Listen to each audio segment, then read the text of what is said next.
Is the purpose of your show to educate? If so, who would your students be? Think long and hard about whatever the purpose of your show is, and that will help you think about who your listener is. Or you can reverse trigger it also. Think about who your listener is first. Think, you know what? I would love to learn more about how, in your case, various innovative and entrepreneurial minds work. And I want to talk to those people. I'm sure there are other people who are like me who are just as interested in hearing about the innovative ideas that certain people have out there. Who are those other people who are like me? Let me sit down and think about who they are. What do they do on a day-to-day basis? What kind of jobs do they have or not have? Hey everybody, I'm Ken Newhouse, and I'm going to welcome you to the Get Clients Now podcast, the show where high-growth consultants and professionals come to access the newest and most effective methods and systems for online marketing, advanced sales and persuasive communication strategies, and automated marketing funnels. And if you're wondering if the Get Clients Now podcast can help you get more high-value clients, enjoy more sales, build a massive tribe, and make more money, you're absolutely going to love this show. Newhouse's work completely blows everything else that we've ever done with Google out of the water. I have been looking for a way to grow my presence online, and what I've viewed from Newhouse's work was something that certainly is faster than anything I've seen before. He says he's going to do something and he does it. He does it in the time frame that he says he's going to do it in. It's exciting when you talk about the results that you're going to get, and you can believe his word because he follows it up with action. The Newhouse is direct, he's to the point, he tells you what's on his mind, and he backs his words up. From what I know now, from working with him, he's passionate about his work, and he backs it up 100%. What I like best is you offer something that no one else has out there, which is a pretty comprehensive approach about marketing a system. If somebody asks me, should they use the Newhouse's team? Absolutely, because you're going to get the important information that you need very, very quickly. On the internet, on the different marketing techniques, I've never experienced anything like this. I would definitely recommend Ken Newhouse for someone who's serious about growing their business. I think that your results based on the numbers would at least double the sales in a very short time frame. Hey everybody, Ken Newhouse here from KenNewhouse.com, and I want to welcome you back to the Get Clients Now podcast, where the one-size-fits-all marketing model is dumb, the client-centric business model is king, and leading experts share strategies and methods that you can use to accelerate brand acceptance, skyrocket your significance in the marketplace, and elevate your status so you can build your tribe with certainty. Today's episode number 356 of the Get Clients Now podcast. And on today's episode, we're going to be looking at what it takes to start and build a successful, profitable podcast. We're going to take a close look at what's involved with growing a tribe of raving fans, ravenous clients, and repeat buyers. And to help us do that, I'm going to sit down for an interview with Kristen Meinzer. I think it's fair to say that everybody in the podcasting world knows who Kristin is, but if you don't, you're in for an incredible treat today. Kristen Meinzer is the host of 5 top-ranked podcasts, and you'll actually hear more about those during the interview, but she's also a best-selling author. Her recent bestseller is titled, So You Want to Start a Podcast, Finding Your Voice, Telling Your Story, and Building a Community That Will Listen. And what's incredible about this book is that this book is in the top 3 as it relates to the number of sales and overall ratings on Amazon. So out of the hundreds and hundreds of podcasting books on the market, this book is number 3 on the list, and it was published only a few months ago. Now, I've interviewed the authors of the other 2 books, and I have to say that Kristin's book is just as good as their books, but it covers this subject from an entirely different angle. And my hope for today's show is that it's going to be the motivation you need to find your voice and understand that your story matters. But beyond the instruction and encouragement you're going to get from me and Kristin today, we're also going to cover the tough stuff, such as ideation, direction, structure, storytelling, and all the other elements that are foundational to creating a winning, profitable podcast. These are topics that most podcast books, podcast coaching programs, and podcasters simply will not teach you. Things like the art, heart, and craft of making an exceedingly popular, successful, and profitable podcast. Okay, now that I've touched on that, I also want to tell you what today's show is not about. It is not about the technical aspect of creating a great podcast or the technical aspect of being a superstar podcaster. Quite honestly, in my mind, in my experience, learning the technical stuff of podcasting, that's the easy part. The hard part is everything else, like figuring out why you in the marketplace you're targeting need your show and telling your story in a way that's authentic to who you really are and making sure that your message is delivered in a magnetic, irresistible, and compelling manner. And with that, let's go ahead and run through Kristin's bio. Kristen Meinzer is an award-winning host, commentator, speaker, producer, and author, specializing in contemporary social issues and popular culture. Her work has been celebrated in Time Magazine, Bust, Vice, O, The Oprah Magazine, The Guardian, The Evening Standard, Jezebel, Real Simple, IndieWire, and dozens of other publications. It's also been showcased on NPR's The Big Listen, NPR's All Things Considered, BuzzFeed News, and according to the Washington Post, Kristen Meinzer is one of the most influential women in podcasting today. So if you guys are ready to welcome Kristin in on the show, let's roll.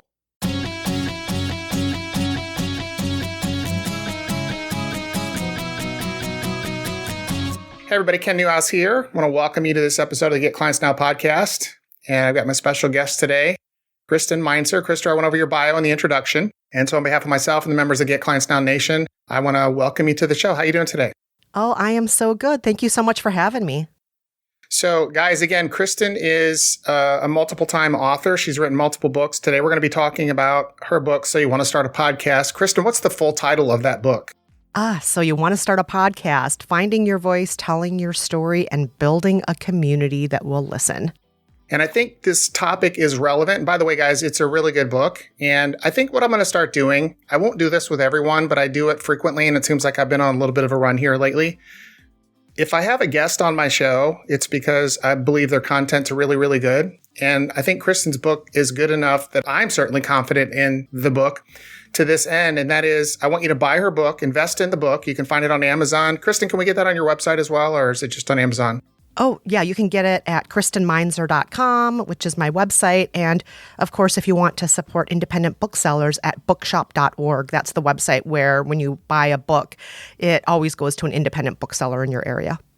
Okay, so, and more on the independent booksellers here in just a bit. But guys, buy the book, read through it. If you're interested in starting a podcast, if you're considering it at all, I think this is one of those books. It's not a book to read one time. This is a manual. I would say this, buy the book, read through it, implement it. You're going to be delighted and thrilled and feel like it's one of the best investments you've made in podcasting, in your podcasting career and future, in your business. If you can't say that, email me at customerservice@kennewhouse.com and I will buy the book from you. So I'm giving my guarantee, invest in the book. If for any reason you feel like it just wasn't for you, I don't even care if you thought it was a great book, but it just wasn't for you, email me and I'll buy the book from you. Is that on Audible as well? It's everywhere, yeah. And it actually won the best business/personal development book of the year from the Audie Awards this year. So I was a winner right alongside Michelle Obama for her book. Yeah. Sweet. Congratulations. Yeah. Thank you. Congratulations. That's quite an accomplishment. That's amazing. Thank you. Thankfully, I love to read books, but I split between Audible books, like an audio book, and then written books, and then paper books. And typically, you mentioned independent booksellers. Have you ever been to Powell's City of Books? Oh, of course. Yes. It's a fantastic wonderland. It's like going to the Disneyland of books. I used to live about 6 blocks. I lived in the Pearl District right downtown in Portland for 3 years with the beautiful and talented Lisa. And I have to tell you, that was like, if you love books, it was like being a cocaine addict living next to a drug dealer. And I'm not a drug advocate. I'm staunchly anti-drugs like that. But needless to say, it is just a wonderland of books if you love books. It's a 4-story building. And what is it, like a whole city block or close to a city block as far as the footprint of the building? Mm-hmm. Got a beautiful, a nice coffee shop. But the books they have, you talk about books. I would like to take a vacation back to Portland just to go to Powell's. So having said that, let's do this, Kristen. Let's go ahead and dig into the interview. There's 2 questions that I always ask my guests. First question is your backstory. So if you could take a couple of minutes, 2 or 3 minutes, whatever you need, give us your backstory to kind of set the stage for today's call. I mean, obviously, you've written multiple books, written 3 books, 2 of them published, 1 self-published. You just won that huge award for your Audible book. In addition to that, you host 5 different podcasts. First person I've ever met. I do too. I've never met anybody who's done more than 2. That's just, that's insanity. But give us a backstory, if you could, to kind of set the stage for today's call and help us get an idea of who it is we're dealing with on the call. Yeah. So I have a background in all kinds of storytelling and journalism, and including in the nonprofit world. My first job out of college, I was teaching classes over the phone to people who were homebound, which I suppose we all are now, but to mostly people who were elderly or disabled or living with AIDS. And so that was my first job out of college, teaching classes over the phone. And then eventually I ended up working in academia, working in event production and so on. And finally, I landed in TV doing television production. And the great crash of 2008, I lost my TV job, but ended up in public radio. And within a few months of being in public radio, I was asked, do you want to also host a podcast on top of doing all of your producing work here? And so I started hosting a podcast, which was about movies. And that podcast continued for, almost 6 years. And then the podcast revolution happened. There was a giant explosion of, new companies starting up. There was, Serial, I think, turned a lot of people onto podcasts. A lot of people didn't even know what podcasts were before Serial. And suddenly all these podcast companies were popping up, and a number of them knocked on my door and said, hey, would you want to work for us? Do you want to leave public radio and try working for a podcast company? So I decided I would take the risk, and I did it. I went to Slate, and Slate is a company that a lot of people know for their online journalism, but they had kind of a sister company they were creating called Panoply. And so I was brought on there, and they had me hosting a show which really took off called By the Book, which I continue to host till this day. And that's a show where my friend Jolenta Greenberg and I, she's a comedian and a self-help book lover, and I, a culture critic who I think most self-help books are malarkey. And so the two of us live by the rules of a different self-help book every episode for 2 weeks while we record ourselves at work, at home, and in the world, so you can hear how each book enhances and destroys our lives. So that's called By the Book. We also have a spin-off reality show called We Love You and So Can You, where we help people who want to make over a part of their lives. Maybe they want to learn how to make friends as an adult, or maybe they want to be as confident on the outside as they, or be as confident on the inside as they look on the outside on social media. So that show is called We Love You and So Can You. And then I also host, with that person, I hosted my movie podcast with back in my public radio days, Rafer. He and I currently have a podcast called Movie Therapy. People write and call in with their life issues. And in addition to giving some empathy and advice, we prescribe movies and TV shows for them to watch to help them through whatever ails them. And I have a couple of other podcasts too that are going to be announced this summer. So I don't think I should be mentioning those two yet. But yes, you were right. I host 5 shows right now. Wow, that's crazy. Mentioning the podcast where you live by the self-help books for a couple weeks at a time, and you said most are malarkey, and I would tend to agree with that. Do you ever get, you rate these books on the show. Do you ever get people the authors of the books, or maybe the publisher, who write you like hate mail or anything like that? Oh, yeah. We've definitely had that before. We've had authors say, hey, you didn't live by my book right. If you lived by my book right, your life would have been transformed and you would have been happy forever. Or if you would have lived by this book right, you would have seen it really is the one guaranteed way to manage your money.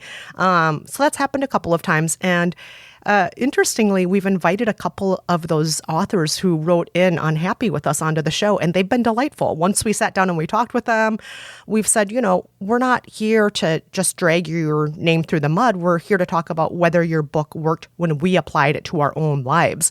We're a test kitchen for ourselves. And the big moral of our show, we like to think, is that nobody is more of an expert in being you than you. And so just because this worked for the author doesn't mean it has to work for every single person who reads their book.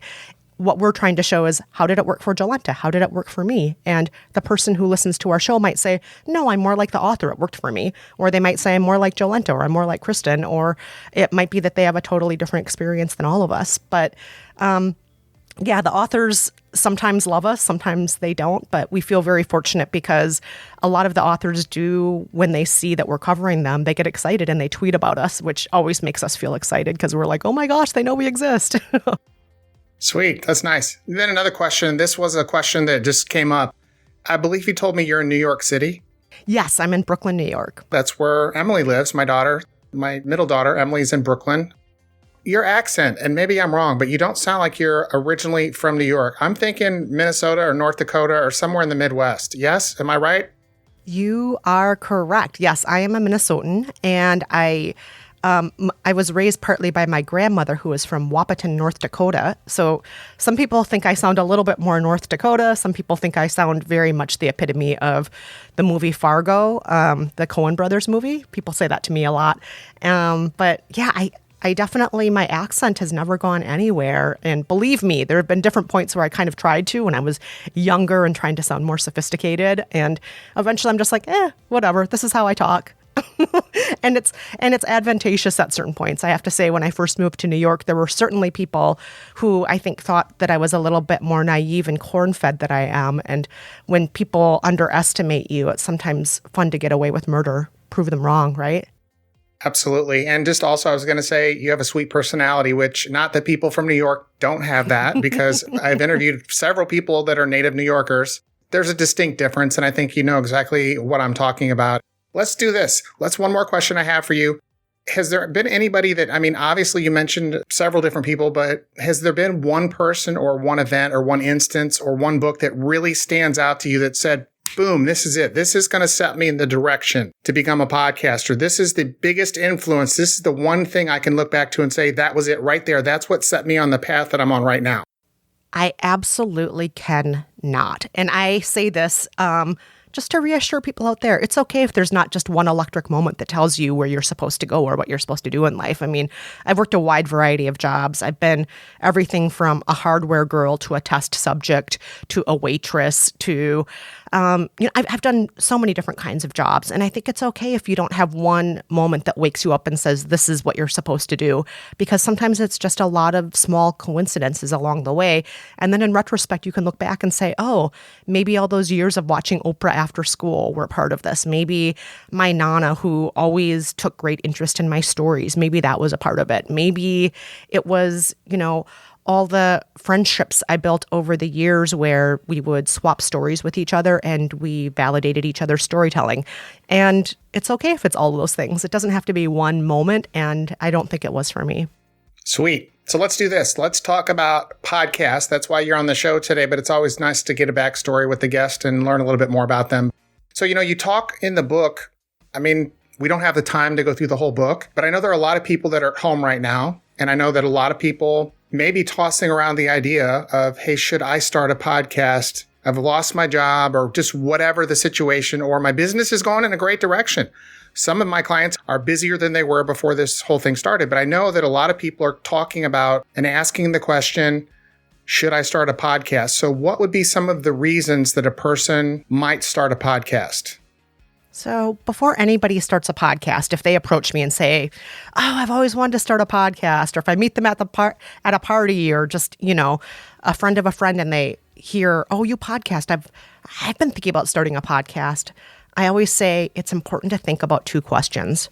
Why are you starting it, and who is it for?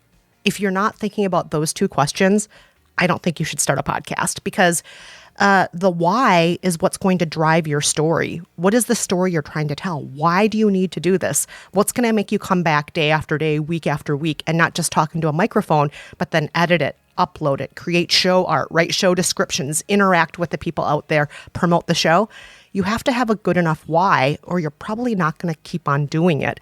And you're probably not going to find your audience. And speaking of audience, the second question of who are you making it for? A lot of people I talk with, the overwhelming majority say, oh, it's for everyone. And when people say that to me, I say, well, if it's for everyone, it's actually for no one, because everybody is just too amorphous. That is billions of people on the planet. Who is it really for? What you're serving up? Who is that for? How is it going to serve them? These listeners who are listening, what are they going to get out of it? And you know your audience for your show, Ken. And I know in my case, for my By the Book podcast, for example, we thought from the get-go, we want self-help lovers, self-help haters, we want comedy lovers. And we initially thought of it as a comedy show, but it's really been interesting to see how many people are self-help lovers, or skeptics, I should say, and self-help lovers versus skeptics versus, people who went in initially thinking that it was a comedy show, because it is, and then write us regularly and say, oh, it actually made a difference in my life. I'm happier when I listen to your show. I've learned little strategies. And then other people who came in saying, oh, I used to love self-help books, but I've really learned to see that, it's not my fault when they don't work for me. And I've learned a lot from your show. So sometimes what you think your show is for or who you think your show is for may surprise you. Later on, you may find out that, oh, your listeners are not quite who you thought they were, but it's still necessary to go in and think about who you're making it for. Who am I talking into this microphone for? And just back to the why for a second. Why are you making it? Depending on which studies you look at, some say that most podcasters give up within 6 episodes. Some say it's within 9. But everybody across the board agrees in their research that the vast majority of podcasters give up in under 10 episodes because it's more work than a lot of people think it is. So really think long and hard about the why of it, why you want to do it. And one thing that I tell people is, if it's something you're very passionate about, that you're excited about, that you get animated about no matter what, then maybe that's a good thing to talk about. If it's something that feels more like you're forcing yourself week after week to even think about a good way to approach this topic, you probably shouldn't host a show then about this, because you do need to have something that your heart's going to be in if you want to keep it going week after week or day after day. I could not agree with you more. This is a lot of work. Let me ask you this, because I just want to share mine. I don't want to spend too much time talking about myself on the interview, but I want to share mine because to me, it's really bizarre that I even started this podcast. What's the most bizarre or unusual reason you've heard a person that they've given for why they started their podcast? Someone who's actually still doing it.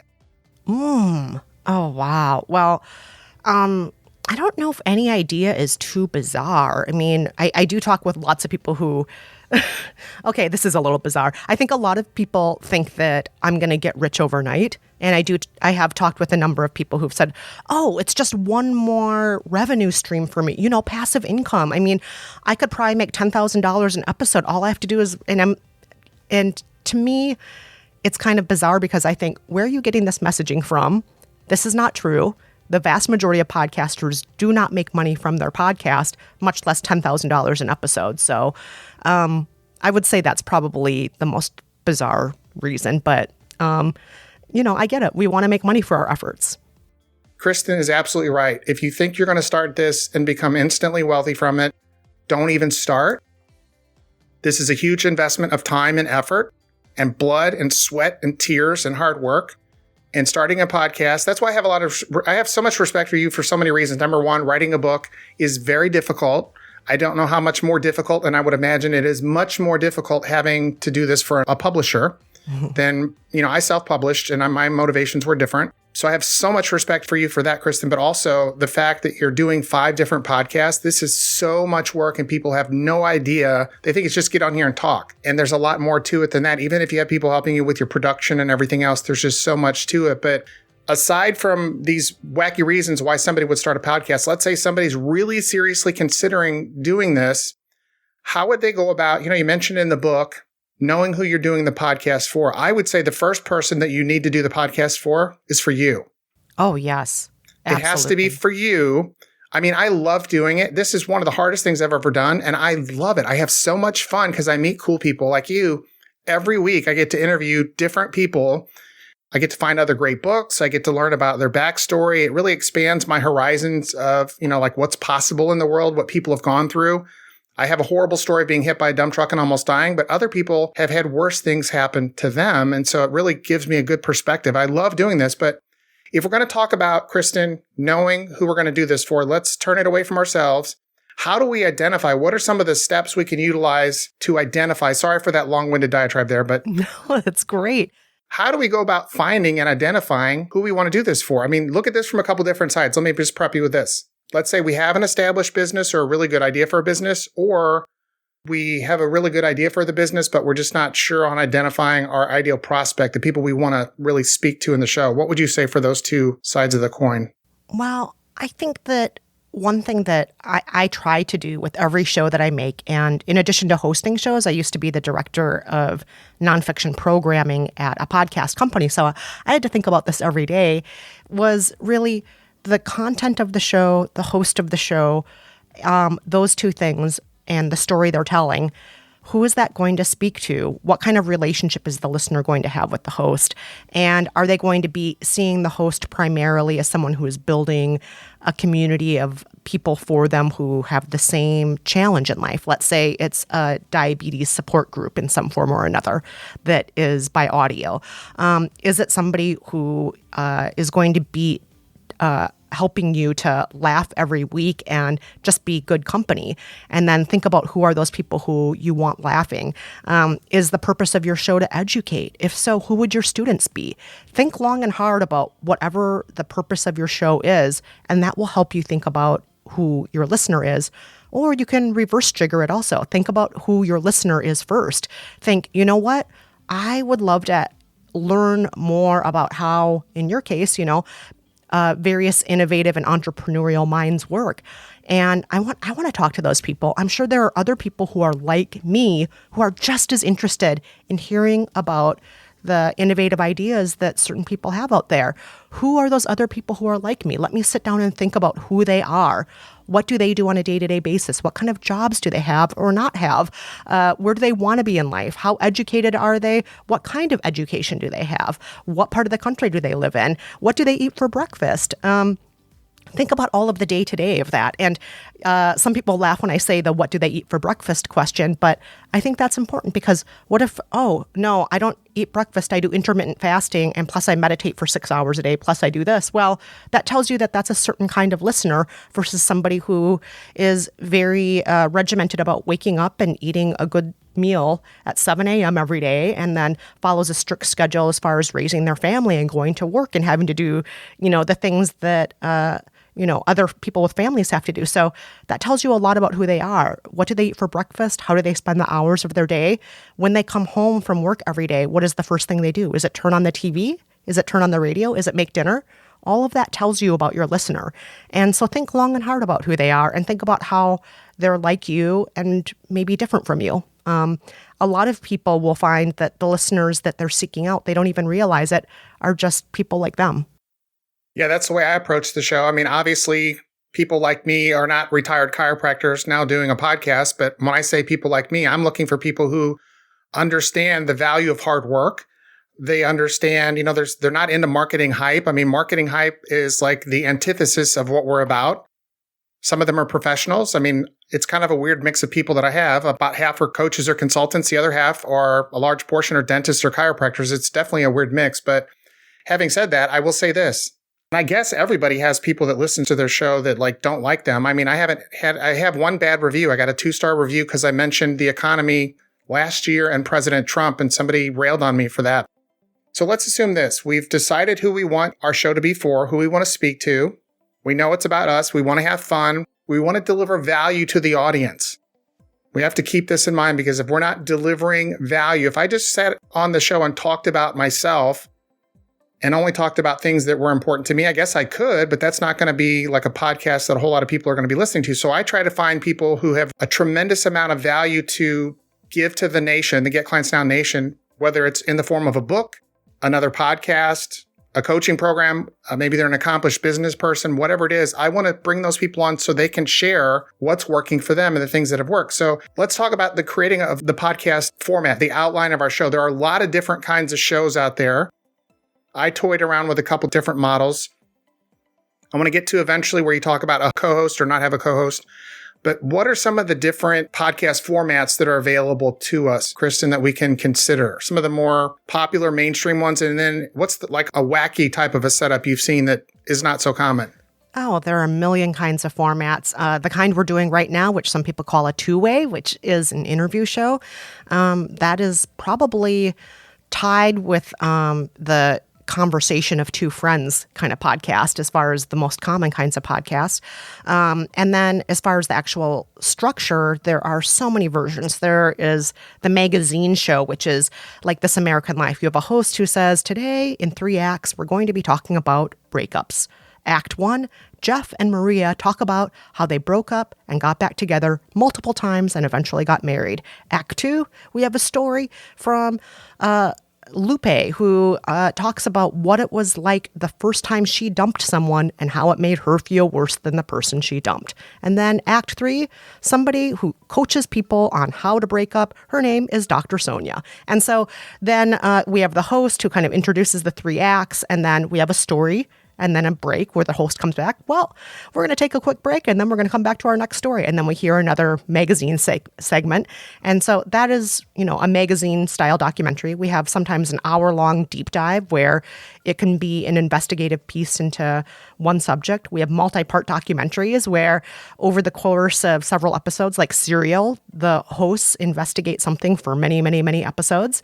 We have game shows like Wait, Wait, Don't Tell Me, where it's almost a return to that old radio format from the 1930s where people would have, answer quiz questions and so on. We have formats that are fiction where people actually act out the stories. And there are a number of good ones. American audiences have not quite embraced fiction in the same way that, let's say, Britain has. There are other countries that like fiction podcasts more, but there's definitely a place for them, especially musical ones, comedy ones. There's a show called Off Hook where the guest comes on, tells a story about themselves that was maybe the weirdest thing that ever happened to them. And then the hosts of the show turn that story into a musical for the rest of the episode. There are review shows where people review movies or TV shows, recap shows where people discuss in depth every single episode of The Real Housewives. There are so many different kinds of formats out there. Some of them are only 2-minute episodes that are just, this is what you need to know today in brief. And, there's no right or wrong format out there. The advice I give is to think, though, long and hard about what your format is. What is the structure? Because if it's just a bunch of mush where, oh, no, my friend Dave and I are really funny, we're just going to get on the mic every episode and just talk about what we think is funny, that's not going to work. It might work for you and Dave. I'm sure you and Dave will crack each other up. But for listeners, they won't really understand why they're there. They won't have the geography of the space that they're in. They won't understand why they should continue with you if you and Dave just start talking and they don't know where the conversation is going, if they don't know the point of the show, it's going to be hard for listeners to stick around or to ever want to come back. So the structure is important. It does give people a sense of place and space. It gives them a relationship with you. It helps them to know, like, once they get into the car, where the car is driving to. And so please don't underestimate structure. Some people I talk with who are new to the game think, oh, that sounds so boring. I'm not someone who wants to be confined by structure. I don't want that. And then they release episodes that are just talking and talking and talking. And some of these people who don't like structure also believe the longer the better, the more I give them, the better it is. And then they'll release a 2-hour episode that I just don't know what to make of, and most listeners don't know what to make of. So please think about your structure. Think about, like you do, Ken, like every episode opens with the same 2 questions. You know exactly how long each episode should be. It's not going to accidentally ramble on for 2 hours. It's just not going to happen because you know your structure and you know the importance of it. I will do a shorter show from time to time, but I found if the shows are too long, I lose people. Yes. And, one of the things, and I just want to get your thoughts on this, one of the things, and I think probably the most important thing we're dealing with here, is that we're asking people to give up the one thing they can never. I can always get more clients. Good economy or bad, yes, right now it's more difficult. I'm not looking for any, but we can still get more business. We can always make more money, but we can never get more time. And so you're asking someone to give you their time, to invest their time in your show, and you better make it a great investment for them or they're not going to stick around. What are your thoughts on that? Yeah, that's absolutely true. And this is one reason why I always say, as far as knowing who your audience is, if you know who your audience is, you know that what you're giving them is a value-added component to their day, that this is going to make them feel more seen in the world because there's somebody who's validating their experience. It's going to make them feel like they're learning something. You're giving something to them because you know who they are, you know what they want. And I do have to say that something important about that is also meeting them where they are. Once you know who you want to make your show for, go to where they are. Don't just try to put up a billboard in Times Square. If you know, for example, you're trying to reach out to Royals enthusiasts, like a show I used to host was called When Meghan Met Harry, a royal wedding cast, and it was launched the week that Prince Harry and Meghan Markle were engaged, and it culminated with my co-host and I actually going to the royal wedding. where were we going to find our listeners? We found our listeners by going to the places they already were. There were Facebook communities with fans. There were different Royals watching communities all over the world that already existed. We found them and we promoted ourselves to them where they were. So if you want to add value to your listeners' lives, if you want them to give their time to you, that 20 minutes, that hour, however long your show is, you have to know who they are, go to where they are, because those people are going to see it as something that's going to make their lives better. They're not going to see it as a time suck. And let me just follow it up. I want to clarify something. When you say to go to where they are and promote your show, you're not suggesting that we, as an example, join a Facebook group or write comments on someone else's blog or whatever, like, hey, buy my stuff. It's the greatest show in the world. Come listen to my podcast. And so you get kicked out of the group. I know you're not. That's kind of a rhetorical question, but what are you suggesting when you say go and promote your show? Yeah. Obviously, we could do pay-per-click or we could do Facebook ads, something like that. But give us an idea of what it is that you're suggesting here with this. Yeah. So, for example, just to go back to the Meghan and Harry show for a second, I was already a member of a number of Royals communities because I already was a Royal watcher. I'm already a fan of the Royals and particularly of Meghan Markle. And so I would be on those communities anyway and already chatting with people about different things. And people would say, oh, what do you think she's going to wear? A tiara? Do you think she's going to wear teardrop diamond earrings? Do you think she'll wear something from Di's collection? That would be so great if she wore something Princess Diana used to wear. And then I would maybe comment on it and say, oh, I've been thinking about this too. We actually talked with the court jeweler on an episode of a show I host. Maybe some of you who are thinking about the jewelry question might want to listen to this. But this is what I think she might wear. And make it a part of the conversation. You don't want to just ambush people. It's got to be value added. That's a conversation where people already want to know those kinds of things. They're already discussing those kinds of things. But just to pop in and start posting things like, everybody listen to my show, this is how great I am, that obviously isn't going to work. But if you're organically a part of the conversation, that's totally fine. If people are already posting saying, I would really love to get more information on A, B, C, or D, you can respond and say, oh, here's more information here. And there are communities where people will be asking that question all the time. Find those communities and then answer as somebody who is going to help them, not as someone who's trying to market to them, but where you'll be value added. Kristin, that's Robert Collier, as good as it gets right there. And if you remember, Robert Collier was one of the greatest copywriters of all time back in the 1950s. Guy was actually from St. Louis. And over the course of his career, the ads that he wrote generated in excess of $20 million in sales. Now, this is in the 1950s, and $20 million back then is like $150 million, maybe $200 million today. And the reason I'm mentioning this, again, is because the point you just made about commenting on the topic your audience is already talking or thinking about is consistent with what Robert Collier noted in his best-selling book on copywriting. And the name of that book is The Robert Collier Letter Book. And his quote actually deals with the fundamentals of writing a great advertisement or marketing campaign. And in the book, here's his quote. He said, a great advertisement begins by entering the conversation already taking place in your prospect's mind. You just don't go in an ambush and bum rush people. You got to enter the conversation. So let's go back to the outline of the show. You mentioned in the book scripting your show.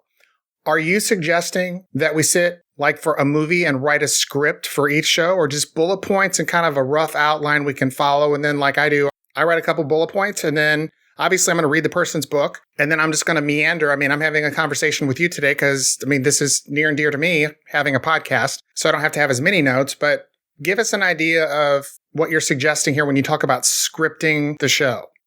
Yeah, every show is different. A show like Radiolab or This American Life, Dolly Parton's America, those are going to have very strict scripts that were written and rewritten and torn apart and put back together again, taking the best audio clips from all the interviews they did that week, working around those audio clips, maybe deciding like, actually, that audio clip is too long. We should cut it off here and then have the host come back in and say something else. Those kinds of highly scripted shows take tons of work, and they usually take a large team of people who are going to give you feedback, honest feedback, story editors, producers, and so on. And not every show has to be like that. That's a very small percentage of shows. I do hear a lot of people say, I want to make a show just like Radiolab or This American Life all the time. And I ask them how many people are on their team, and they're like, oh, team?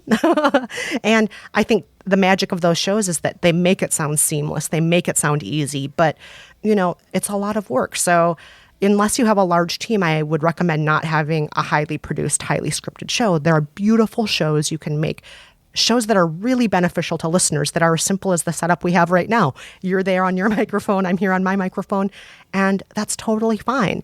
And for these kinds of shows, you can have an outline, you can have a list of questions. I would recommend for the kinds of shows that, are like this, not to have a full script because you don't want to sound stiff. You want to sound like you're actually in conversation. You don't want to sound like, okay, question 6, Kristin, and then read it off the page. You don't want to do that. But to sound like what we're doing, we're in a conversation right now. We're actually talking with each other. I'm listening to you, you're listening to me. Our synapses are going crazy in our brains while we think of interesting things, and I'm visualizing what you're talking about and so on. And so, a show like this, an outline is totally fine. A list of questions is totally fine. But try to sound conversational. And you don't need a full script, but I do highly recommend either at least an outline or a list of questions. You already know what your introduction is going to be, what your outro is going to be. If you're going to have ad breaks, know where the ad breaks fall. Know at what point you pause and ask the audience questions of them. Ask the audience, it's like, all right, do you have an experience with this situation? Write to us at this email address, and be sure to rate us and review us in Apple Podcasts. I mean, the points you want to do that in.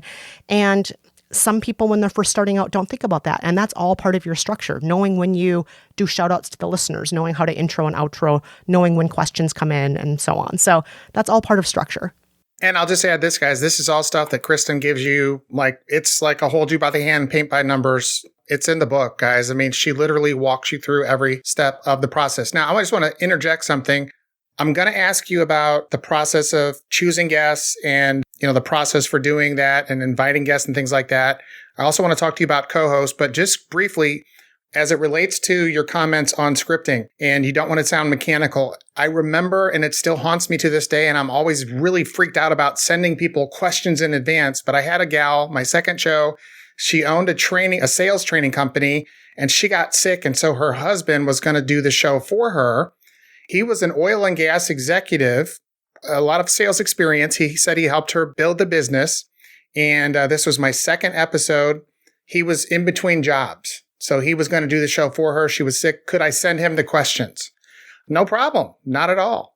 The guy read his answers, and I was so traumatized by that. And I had to put the show on because I didn't have anything else. And I committed, like I told you earlier, I said, I'll commit to doing a show every week. I got to put the show on. I have to because I made a commitment. I don't have anything else. And it horrified me how mechanical he read the answers. And so, guys, yeah, definitely. You don't want guests reading answers, and you don't want to be reading, because you can tell when somebody's reading, and unless you're just a super, super successful actor or accomplished person who can do that, don't do that. It's not good.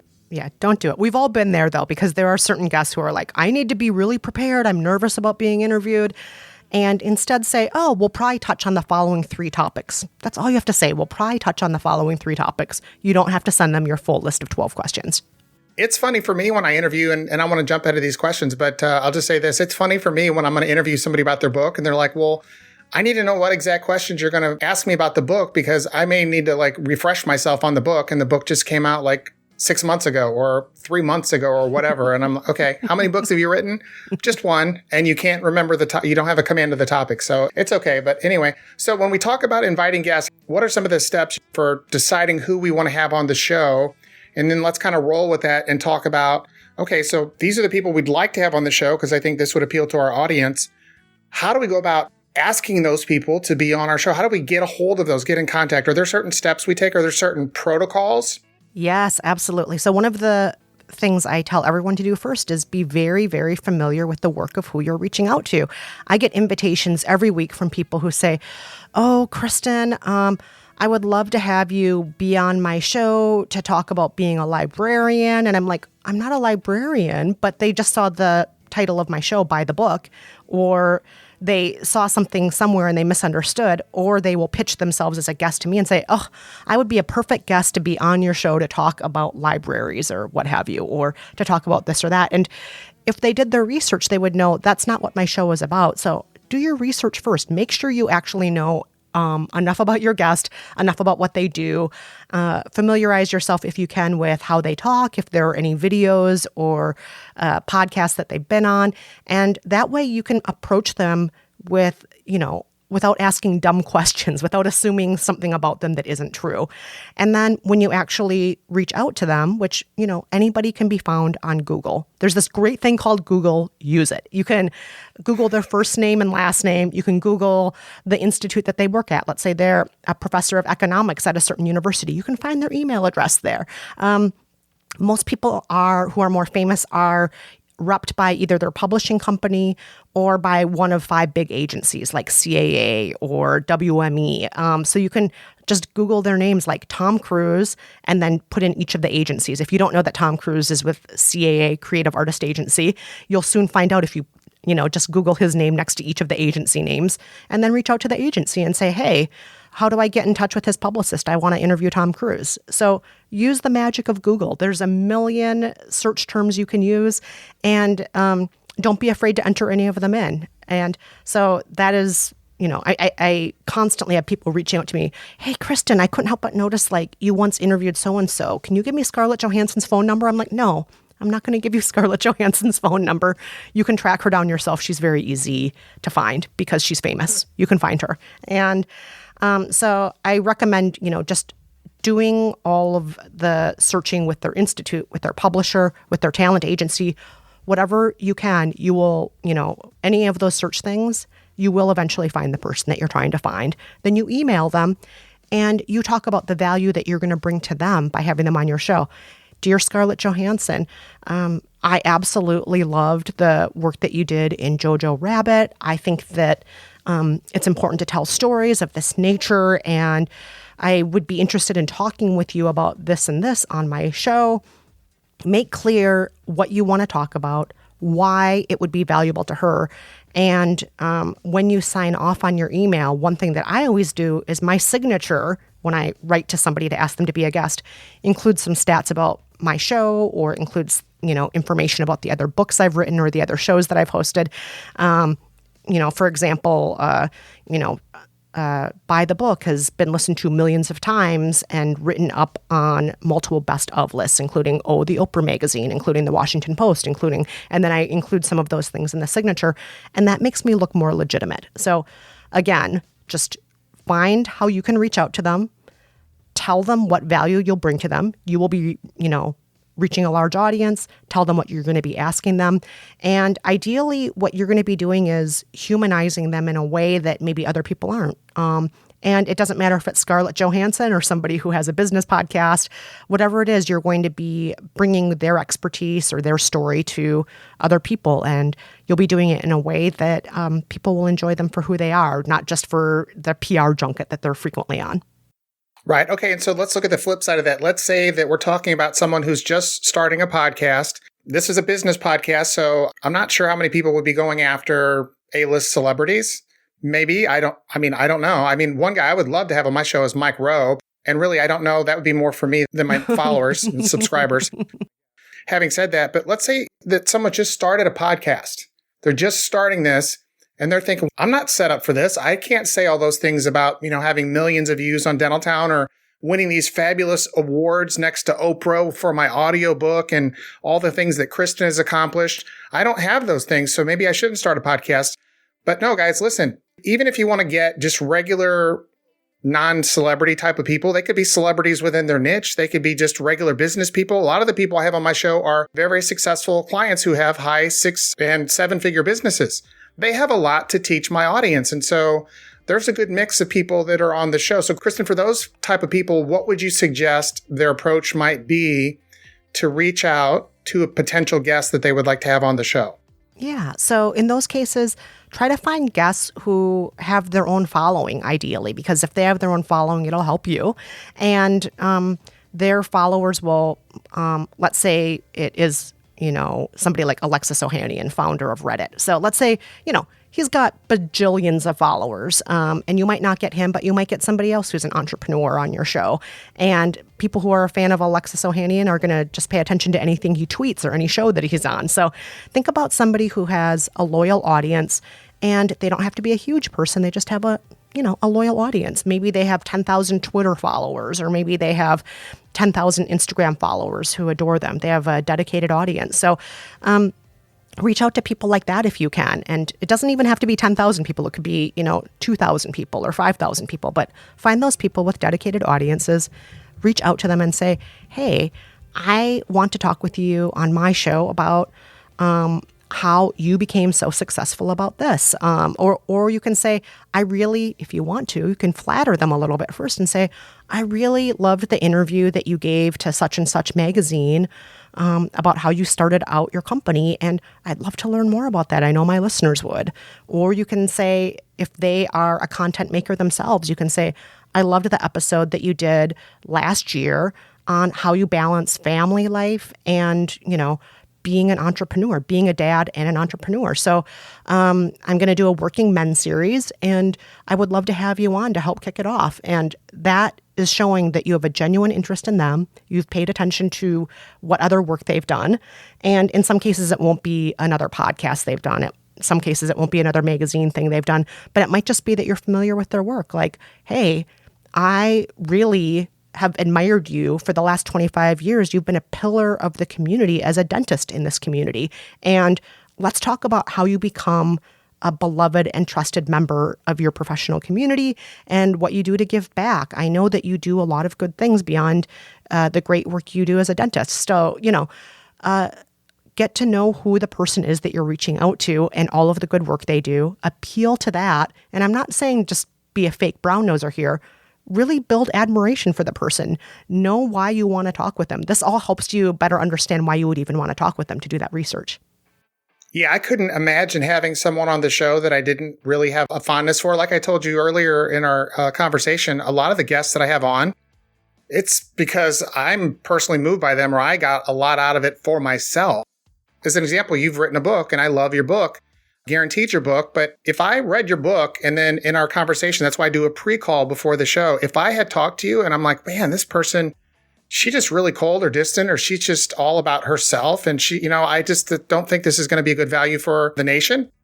You're the same way. Your first obligation is to your audience. Absolutely. The second, and for me, the very close second, is I got to make this worthwhile for my guests, because again, going back to that one thing they don't have a lot of and we can never replace is our time. So I want to make this a tremendous value for them. And so I really do appreciate, I haven't read your other books, but the one I did read, I think it's a fabulous book. I absolutely think it's a fabulous book. Let me ask you this. What are some words of encouragement? I'm going to start to wind things down here, but what are some of the words of encouragement that you could give to a person who, whether they have an established business and they're weathering the storm and they're looking at, or they've been toying around with the idea of doing a podcast, or someone who's like, you know what? I got time on my hands. This is something I've really thought about. I think I really want to start this. I'm going to start a new business. And with my new business, I want to start the podcast. I'm going to commit to it. What are some words of encouragement you might give those folks? Wow. I always like to tell people that there is only one you. Your voice is a gift.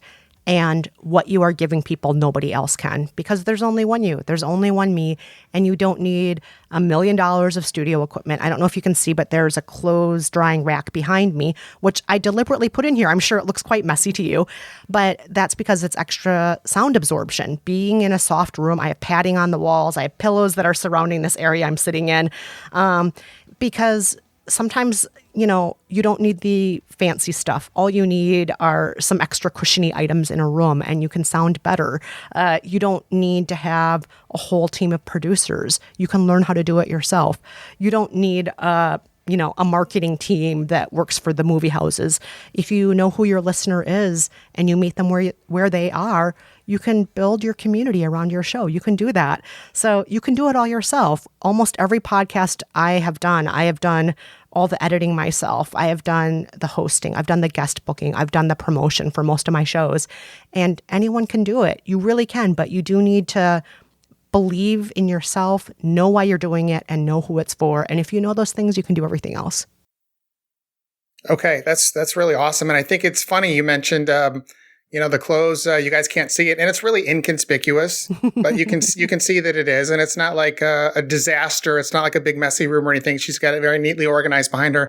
But that reminds me, the beautiful and talented Lisa did the first couple shows with me I was so stressed and so uptight about wanting to do this and, have it come out right. I sat in my room and I put Lisa in our walk-in closet because I said all the clothes around there will absorb a lot of the sound. And so in case there's an airplane, we live by a private airport. And even with the soundproofing I have in this room that we built out, once in a while, we've got a Learjet that comes over, not too bad.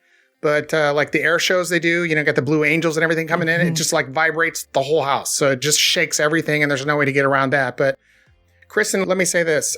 Definitely been a pleasure today. I'm going to ask you a few more questions here in just a second about how people can get your book and things about your business. But what's the one question about your book and about podcasting that I should have asked you today that I didn't? Oh, gosh. I feel like you asked all the questions that I would want asked. Again, I mean, I know I sound like I'm beating a dead horse here, but, why are you starting it? Who is it for? The fact that you started off asking me what my two most important rules are, essentially, I always want to get that message across because you can do it if you do those two things. So thanks for asking that. So yeah, you asked me everything. Okay. And so we can tell us again the name of the title of your book in full. Yes, it's called So You Want to Start a Podcast, Finding Your Voice, Telling Your Story, and Building a Community That Will Listen. Okay. And certainly you piqued my interest, Kristen, about some of these other podcasts, the self-help one especially. I have to listen to that now. But tell us your website. Tell us about your website, your URL. Yes, my website is KristenMeinzer.com. That's my name, KristenMeinzer.com. And if you go to KristenMeinzer.com, you can find links to the books I've written. You can find links to Buy the Book, which is the self-help podcast, We Love You and So Can You, which is the makeover podcast, Movie Therapy, which is the one where we prescribe movies to people who need some help. And so, all my show links are there, all my books are there, and links to lots of other things. Listen, I really appreciate you being on the show today. It's just a really good book. I think it'll help a lot of people if they're tossing it around.